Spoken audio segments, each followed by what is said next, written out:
안녕하셨습니까? 행복한 인생의 음악 알베르토입니다. 오늘은 2025년 기초연금을 받기 위해 철저히 관리해야 할 타재산 증가분과 본인 소비분, 그리고 기타 일시금이 무엇인지 아주 쉽게 설명해 드리겠습니다.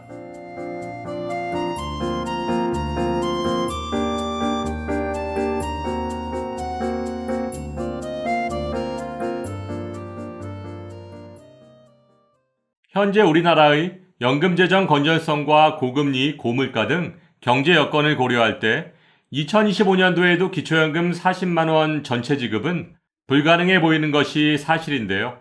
2014년 기초연금은 신청인과 배우자의 소득과 재산, 그리고 부채까지 모두 반영한 소득 인정액이 단독가구 213만원, 부부가구 340만 8천원 이하면 단독가구 33만 4,810원, 부부가구 53만 5,680원까지 받으실 수 있지만 2025년엔 소비자 물가 상승률과 최저임금 등을 고려해 기초연금 선정 기준액과 연금 기준액이 인상될 것으로 예상되는데요.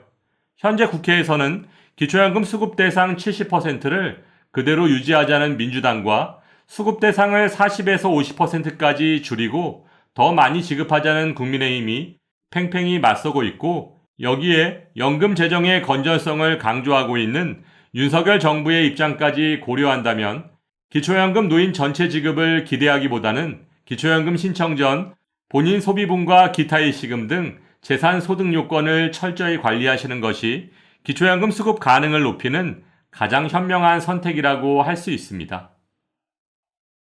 오늘 본인 소비분과 기타 일시금, 그리고 자연적 소비금액의 설명에 앞서 2011년 7월 1일 이후 발생한 재산의 변동분을 기초연금에서는 기타 증여재산이라고 하는데요.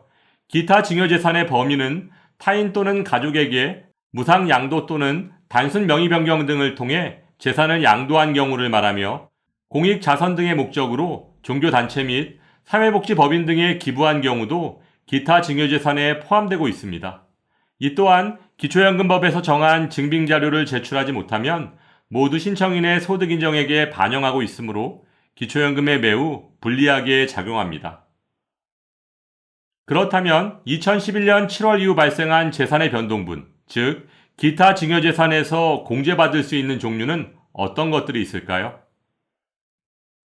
먼저 기초연금법에서 인정하는 본인과 배우자의 소비내역, 즉 본인 소비분은 기타 증여재산에서 100% 공제받을 수 있는데요. 본인 소비분의 종류와 범위를 설명드리면 1. 본인 또는 배우자의 의료비, 장례비, 혼례비 등은 진단서 영수증 등의 증빙 서류를 첨부하면 기타 증여재산에서 차감받을 수 있습니다. 2. 본인 및 배우자의 교육비는 학원비, 등록금 등의 영수증을 첨부하면 차감받을 수 있습니다. 단, 동거 자녀의 고등학교 및 대학교의 학비로 사용한 경우 본인 소비분으로 차감받을 수 있습니다. 하지만 자녀의 교육비는 입학금, 수업료에만 한합니다.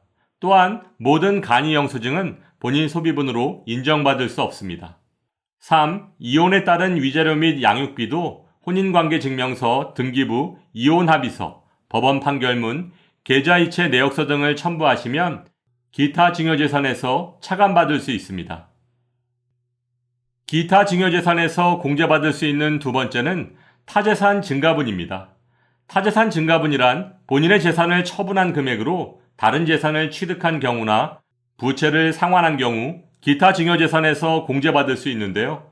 새로 취득한 재산이 부동산일 경우 해당 부동산의 시가표준액, 즉 공시가만큼만 타재산 증가분으로 공제받을 수 있고, 재산을 처분해서 부채를 상환했다면 100% 공제받을 수 있지만 부채의 범위는 신청인과 그 배우자에 한합니다.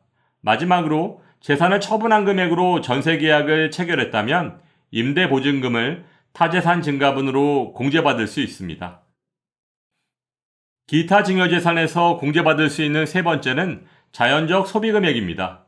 자연적 소비금액이란 2011년 7월 이후 재산을 처분해서 생긴 금액으로 본인 소비분, 타재산 증가분 이외의 곳에 사용한 경우 일정 금액을 기본적인 생활유지에 사용한 것으로 간주해서 재산을 처분한 날에 속한 달부터 단독가구 235만 7천원, 부부가구 286만 4천원씩을 자연소비분으로 공제받을 수 있습니다. 예를 들어 1억 원을 본인 소비분, 타재산 증가분 이외의 곳에 사용했다면 단독가구의 경우 43개월, 부부가구의 경우 35개월이 지나야 모두 없어지게 된다는 것인데요. 따라서 기초연금 신청 전 현금 인출이나 자녀에게 증여는 기초연금 수급에 전혀 도움이 되지 않습니다. 또한 증여의 경우 증여세 납부 여부와 관계없이 무조건 기타 증여재산에 포함돼서 기초연금에 매우 불리하다는 점 꼭 기억하시기 바랍니다.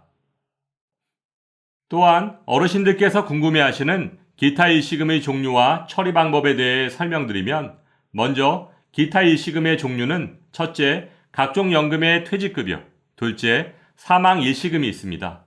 산재보험급여, 보훈대상자 명예수당, 보상급여가 여기에 속하게 되죠. 셋째, 국민연금의 반환 일시금이 있고, 넷째, 최근 1년 이내에 지급된 보험금 등이 있습니다. 따라서 기타 일시금이란 어르신들께서 연금, 보험금 등을 일시금으로 받아서 목돈이 내 계좌에 들어온 경우라고 보시면 됩니다.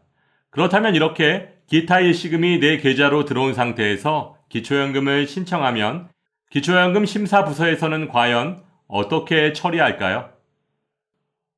먼저 담당 공무원은 사회복지통합관리망 행복이음을 통해 조회된 기타 일시금을 신청인이 계속해서 보유하고 있는지를 우선 확인하게 됩니다. 그래서 전부 또는 일부를 사용했다면 기타 증여재산으로 산정하고 남아있는 재산은 일반재산이나 금융재산으로 인정해서 기초연금의 소득인정액에 반영하게 되는데요. 지금까지 설명드린 것처럼 기타 증여재산을 처리하는 이유는 기초연금 신청을 앞두고 증여를 포함한 재산의 고의 축소 등 편법을 적극적으로 방지하기 위함입니다. 그렇다면 가족에게 차용증을 써주고 5천만 원을 빌렸다면 이 돈은 부채로 인정받을 수 있을까요?